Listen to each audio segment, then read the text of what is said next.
Hi, good day, Ma'am Cherilyn. Can you tell me about yourself? Hi, ma'am. Good afternoon. My name is Cheryl Naredo. I'm 44 years old. I am married. I have two kids, a girl and a boy, for ages 24 and 12 years old. Uh, I took up a college, but I cannot finish my college. I take computer technician, All right. and I live in Tondo, Manila. I Mhm. have three brothers and two sisters. I'm the second in my family. All right, thank you. Then how would you describe yourself? I'm cheerful, honest, hardworking. I can work under pressure. All right. And then I why do can you work. want to up? Yes, ma'am. Okay. Then why do you want to apply abroad? I want to apply in abroad to support my family. My son support her on her school. Uh, to help my parents, my children. Okay. Then do you have work experience abroad?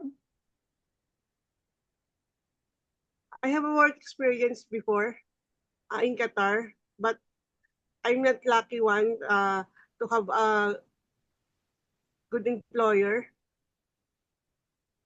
Mm-hmm. So, please tell me your duties and responsibilities as domestic helper.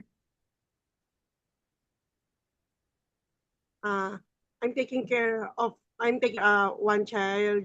Uh, Actually, is toddler, 1.5 years old. Uh, I clean the whole house. I wash the dishes, ironing, laundering. Uh, I'm cooking also. Okay. Then do you have work experience locally here in Philippines? Yes, ma'am. I serve five members in the family here in Bulacan, Philippines. Uh, Two adults and three kids, ages 19 years old, 12, and 6 years old. My duties and responsibilities is taking care of the children, doing all household, uh, laundering, cooking, Okay. uh, ironing, anything about in-house. All right. So did you finish your contract? Yes, I finished my contract in Bulacan 2 years and Or 3 months. okay. And then are you willing to take care of small children, newborn baby, or elderly person abroad? Yes, ma'am, I'm willing po. All right. Then how would you take care of naughty children and children with temper tantrums? First, I will talk to them. I will play first. I will talk to them to I I will talk to them and I will play even their mood swings gone. All right. Then how about if the newborn baby is crying at night? Uh, I will check her diapers. I will check if she's okay. Uh, Actually I'm a caregiver. I can handle the the I can handle the situation like emergencies, like choking maneuvers, or if I needed to do CPR, All right. like that. Okay. So do you have do you have certificate in caregiving? Yes, ma'am. I have two certificate in caregiving. First is caregiving old curriculum. Second is caregiving for elderly. All right. Then what will you do if you become homesick? Uh, I can make myself busy in work.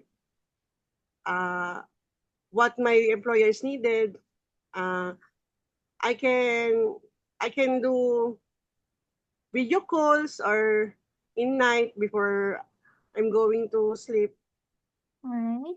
Then are you scared of dogs and cats? No, ma'am. Are you willing to take care of pets, even big dogs? Yes, ma'am. How do you describe your cooking skills? Uh, I think I'm very good cooking in Filipino dishes, but I try cook also the Ja- Chinese Chinese Chinese food Alright. like sweet and sour, beef, beef broccoli or chow pan, fried rice or wonton soup. I try to cook them here in Philippines. Alright. So are you willing to try new dishes and willing to learn new dishes? Yes, ma'am. Actually I love I love to make new things in myself. Alright. Then do you have any food allergy? No, ma'am. Do you eat everything? Yes, ma'am. Alright. So do you have the full consent of your family to go and work abroad? Yes, ma'am. Do you promise not to use your cell phone during working hours? Yes, ma'am. Do you I promise. promise to be honest and loyal Yes, to your employer? yes, ma'am. Do you have the physical energy to keep up with the children? Yes, ma'am. I have. Do you drink alcohol? No, ma'am. How about smoking? No, ma'am. Do you have body tattoo? Yes, ma'am. I have that too, a flower here in my chest, Alright. but not visible. Okay. So, do you have any history of surgery or serious sickness in the past? Last 24 years, I got surgery. Bato sa abdo in gallstone. And I have giving birth, cesarean. In what year? In 2013. Alright.